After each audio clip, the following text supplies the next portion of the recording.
une inconnue de Méo, puisqu'elle a dirigé jusqu'en 2017 notre collection de poésie, dans laquelle elle-même a publié pas mal de recueils.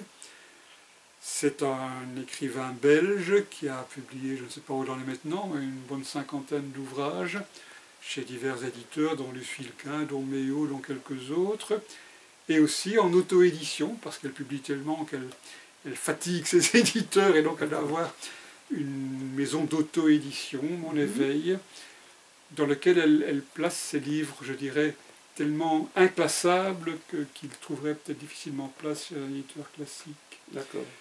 Quelqu'un a dit d'elle que tout ce qu'elle faisait, que ce soit du roman, que ce soit de la nouvelle, que ce soit du conte, était finalement toujours de la poésie.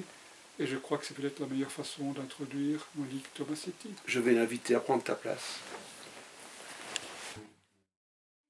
Je suis toujours attiré, évidemment, par les couvertures de chez Méo, par le logo de chez Méo. Donc, les lettres, c'est une chose, mais vous avez un autre miroir qui est la peinture. Oui, mais... Comment est venue la peinture chez vous? Écoutez, je vais commencer, Willy, si vous le permettez, Oui. En évoquant le logo, puisque vous venez Oui. d'en parler. Ce logo a toute une histoire. Les éditions Méo, qui étaient au départ Mode Est-Ouest, avaient été lancées par Spomenka Zumhour, dont Gérard a fait la connaissance après avoir été en tant que médecin casque bleu en Bosnie pendant 5 mois en été 1994. Il a rencontré des traducteurs, il a sympathisé. De retour à Bruxelles, il a rencontré Spomenka qui accueillait des réfugiés de l'ex-Yougoslavie. Et alors voilà, un jour... c'était pour une soirée, je crois. Oui, c'était pour une soirée. Pour le carton, le dépliant d'invitation, Gérard m'avait demandé un dessin. Or, il se fait que j'avais justement, parmi mes dessins, 4 visages, en haut, en bas, à droite, à gauche, qui évoquaient pour moi, même si ce n'était pas l'idée de départ, des points cardinaux. Dès lors, j'ai proposé ce dessin et alors j'ai expliqué et je l'ai appelé points cardinaux par après donc, et j'ai expliqué à Spomenka Zumhour, mais voilà, à mode Est-Ouest, j'ajoute le Nord et le Sud.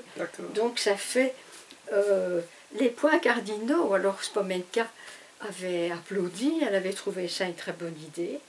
Et elle l'a accepté au point de faire un petit logo un peu rudimentaire, un carré sur sa pointe qui évoquait une rose des vents. Alors lorsque Gérard a repris les éditions Mode Est-Ouest, il les a baptisées MEO. C'était une ASBL, mais il fallait que le nom ne change pas trop, donc que ça reste MEO.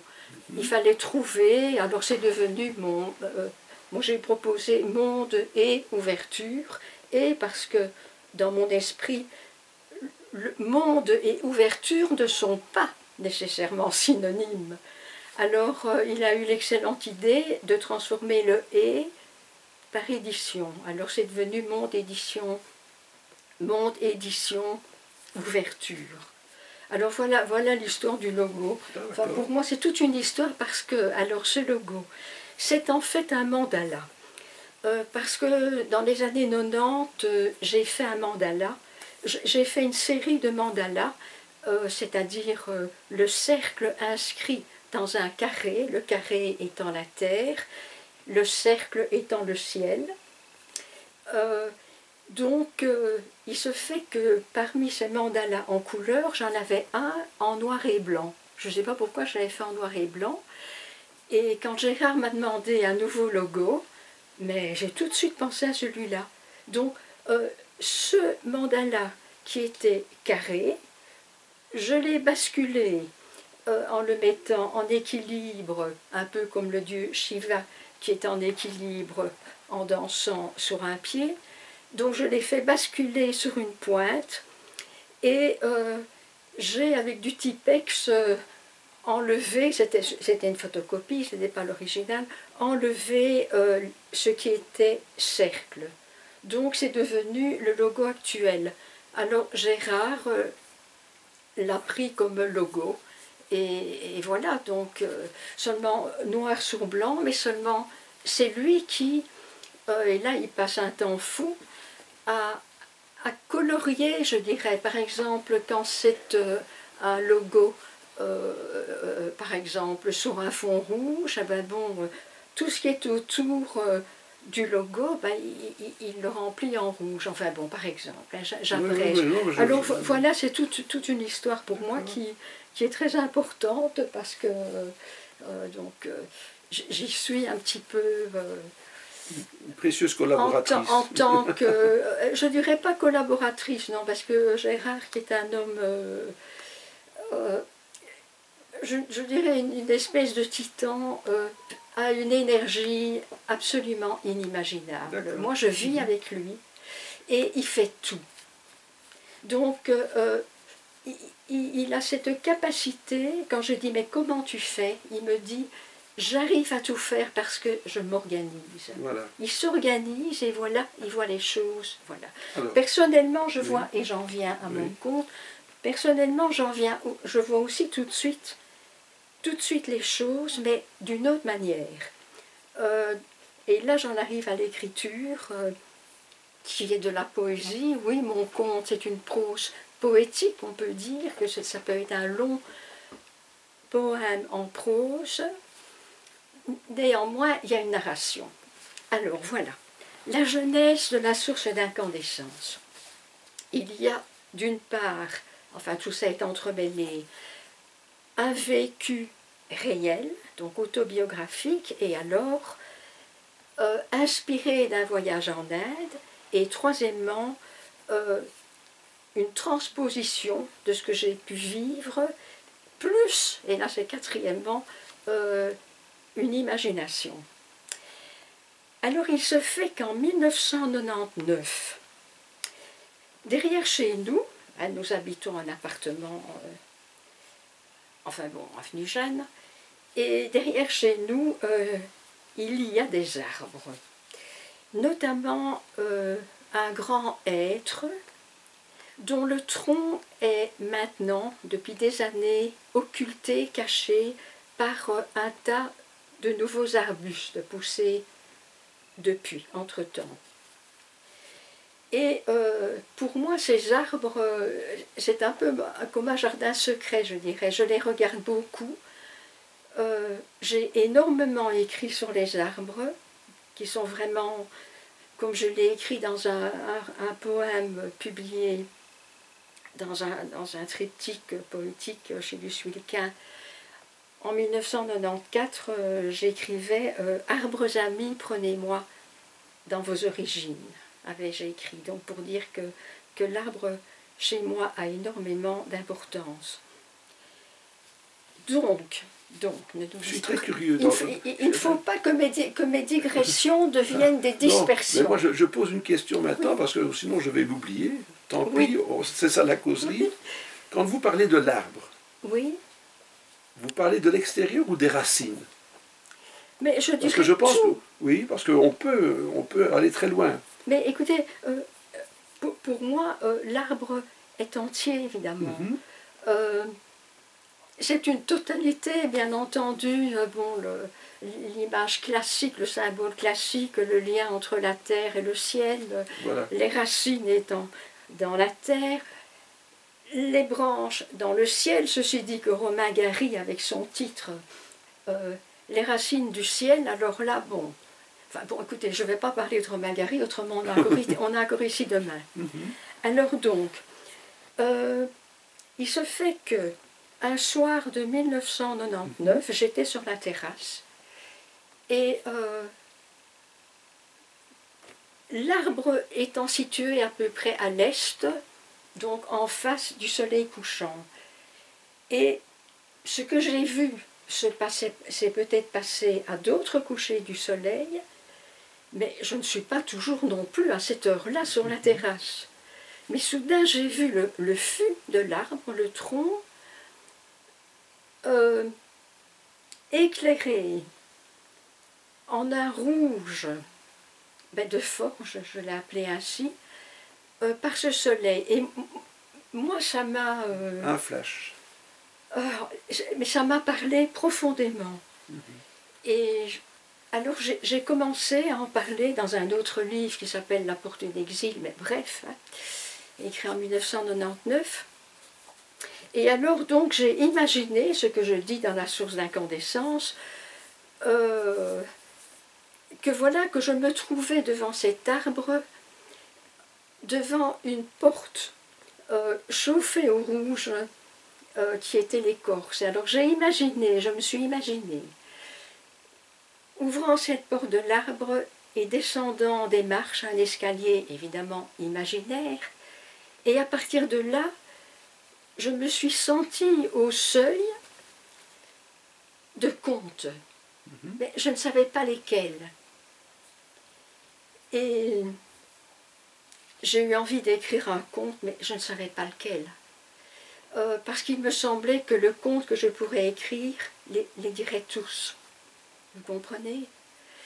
Alors, à partir de là, cet arbre étant situé à l'est, moi j'ai écrit des pages à ce sujet, mais il se fait que nous allions bientôt faire, Gérard et moi, un voyage en Inde du Sud. Nous avions déjà visité l'Inde du Nord en 1978. En janvier 2002, nous sommes allés en Inde du Sud. Et là, je voudrais faire une petite parenthèse à propos des Gérard et moi dans nos voyages. C'est que dans nos livres respectifs et séparés, nous évoquons souvent nos voyages, ce que nous avons pu y vivre, ce que nous avons pu en retirer, mais de façon très différente.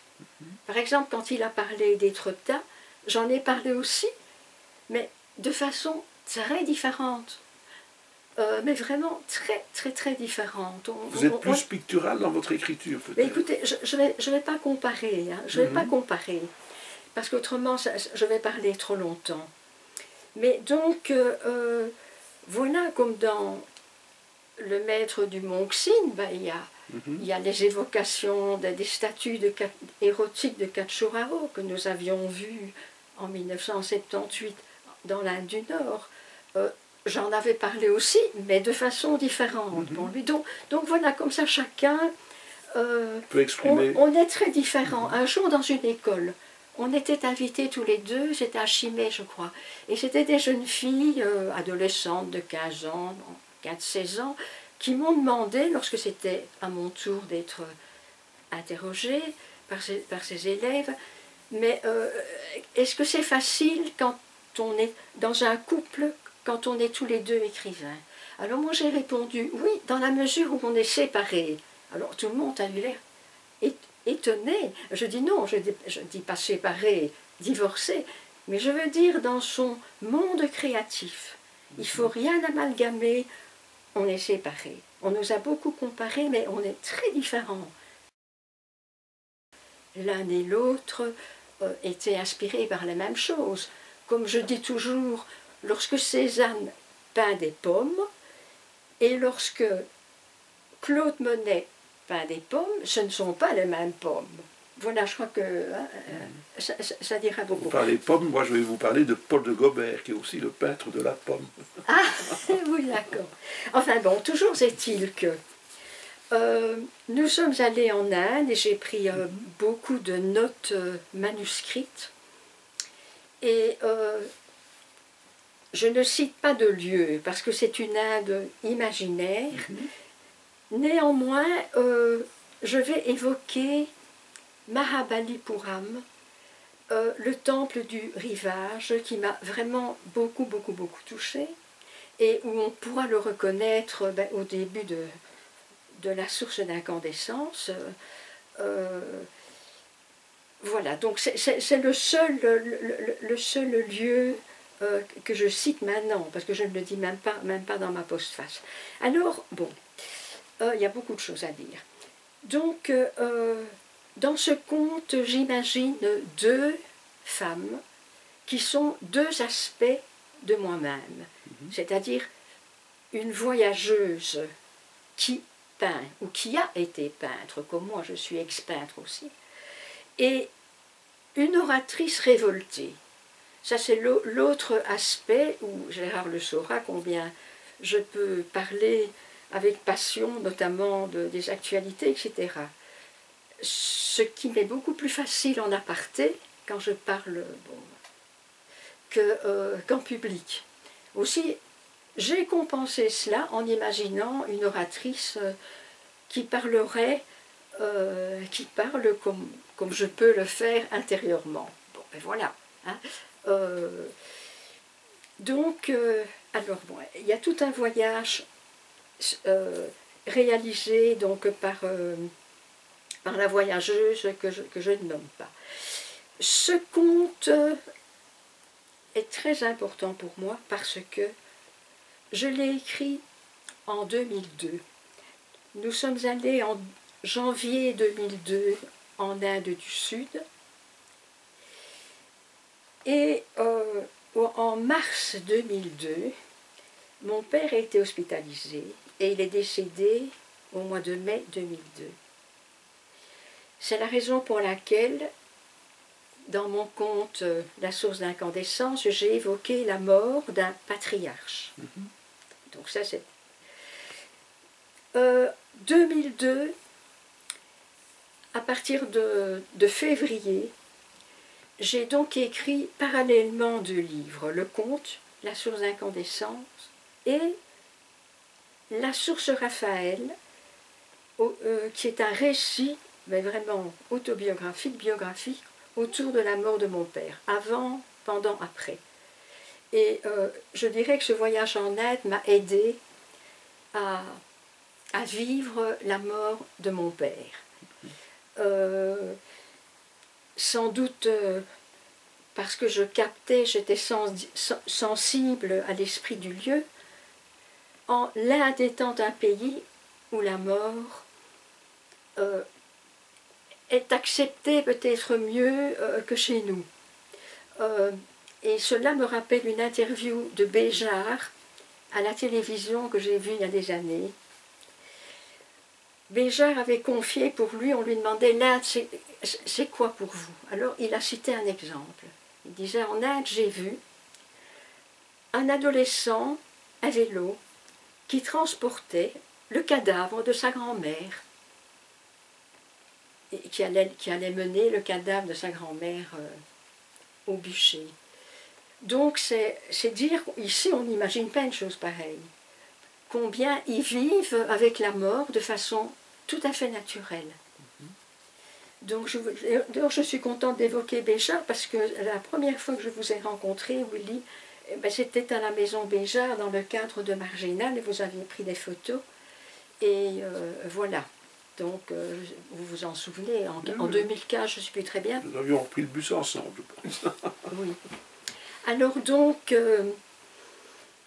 je vais pas raconter le conte parce qu'il y a vraiment une histoire, mais ce qui est essentiel dans ce conte, c'est la profondeur philosophique. C'est la rencontre d'un petit garçon mendiant.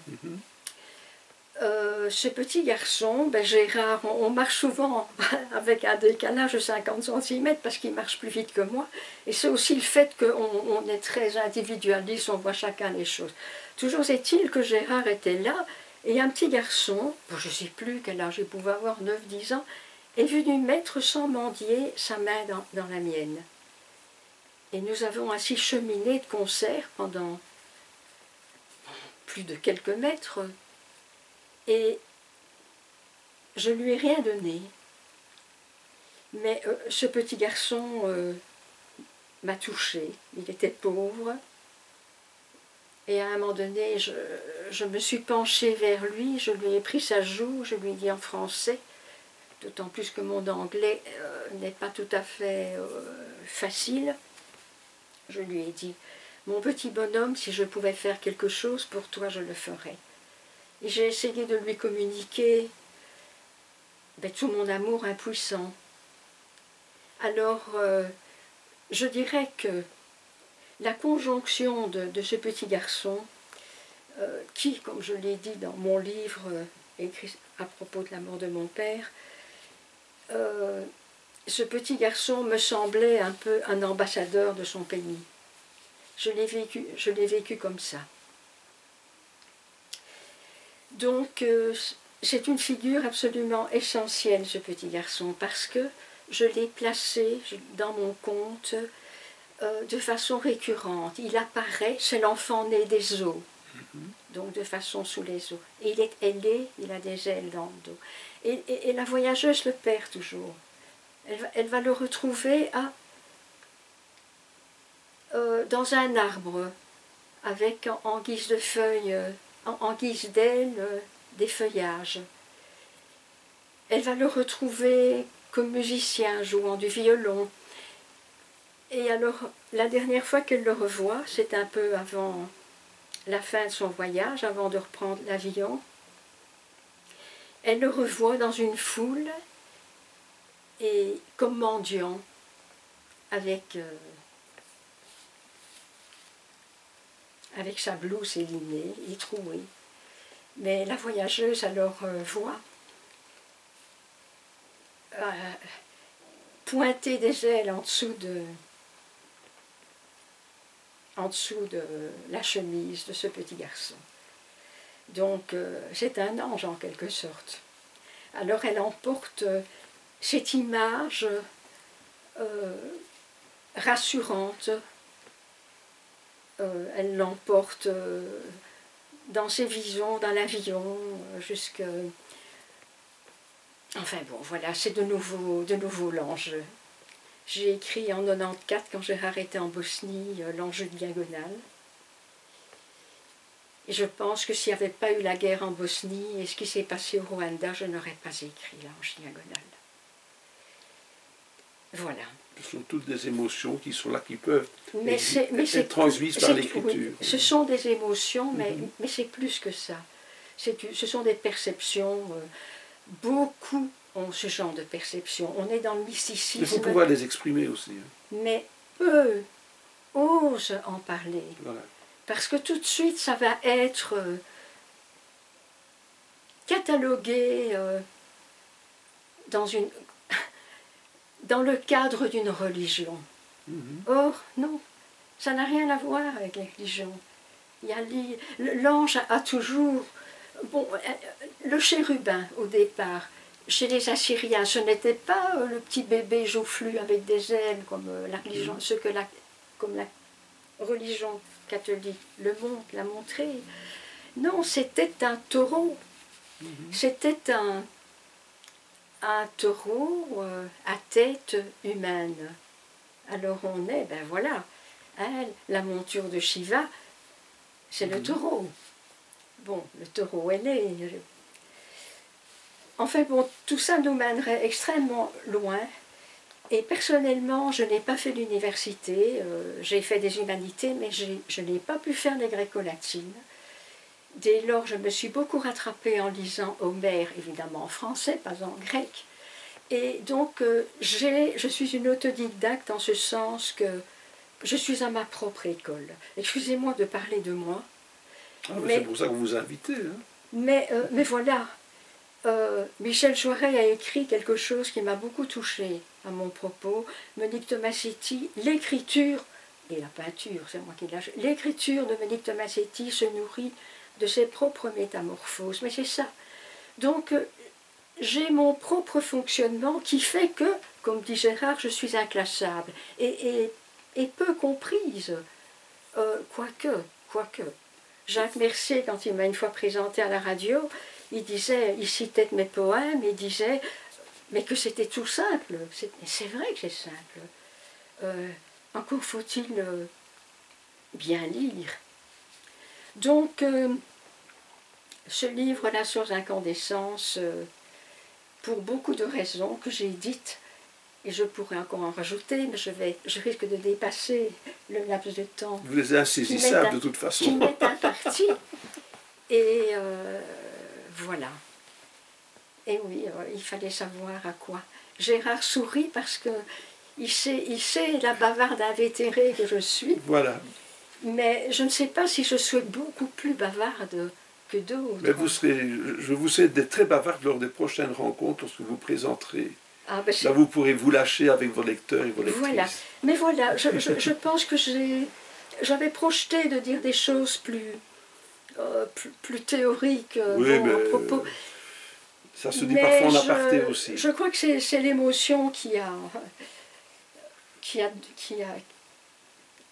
guidé, C'est vrai que l'émotion pensée, la pensée émue, oui, c'est vrai, mais il faut savoir, il faut risquer de bafouiller lorsqu'on s'exprime avec sa seule émotion et sa pensée. Hein. Moi, ce sont les 4 fonctions de Jung, hein. La pensée, l'intuition, la sensation, le sentiment.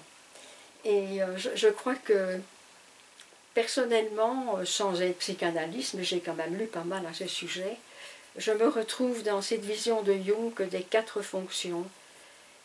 Et je pense arriver à être un corps carré, intuition, pensée, sensation, sentiment, est au centre. Le centre qui est le soi avec un S majuscule, ce qui expliquera peut-être aussi pourquoi mes auto-éditions, je les ai appelées mon éveil. Enfin, mon embryon d'éveil. Eh bien, Monique, je vous remercie d'être venue. Eh bien, merci d'avoir eu la patience. Oh non, pas de souci. Je suis très patient habituellement. Et de ne pas m'avoir interrompu, tandis que, pas de trop. Tandis que je vous ai interrompu. Pas de souci. Dans vos questions.